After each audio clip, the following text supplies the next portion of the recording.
অনেক এক্সেলের ভিডিও আমরা দেখেছি, আজকে আমরা ওয়ার্ডের মধ্যে এই ধরনের ডেটা লিস্ট কীভাবে তৈরি করতে পারি সেটা দেখে নিব। যেমন আমাদের লেটারের চারদিকে সার্কেল দেওয়ার জন্য আমাদের কোড ব্যবহার করতে হবে 24D2 যদি আমরা, বাট 1 যদি আমরা ব্যবহার করি দিয়ে অল্ট এক্স প্রেস করি, সেক্ষেত্রে এর পরে বি আসছে। এইভাবে 24D, তারপর যদি 2 ব্যবহার করে অল্ট এক্স প্রেস করি সি আসবে। একই রকমভাবে কন্টিনিউ করার জন্য 24D3 ব্যবহার করে আমরা বিভিন্ন লেটারগুলো নিয়ে আসতে পারি।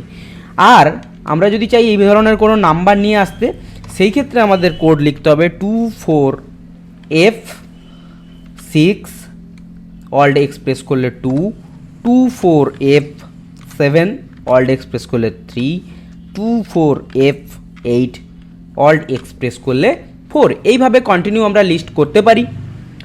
বন্ধুরা, আমাদের এই ধরনের ভিডিওগুলি যদি ভালো লেগে থাকে আমাদের চ্যানেলটিকে সাবস্ক্রাইব করবেন, আমাদের ফেসবুক পেজটিকে ফলো করবেন।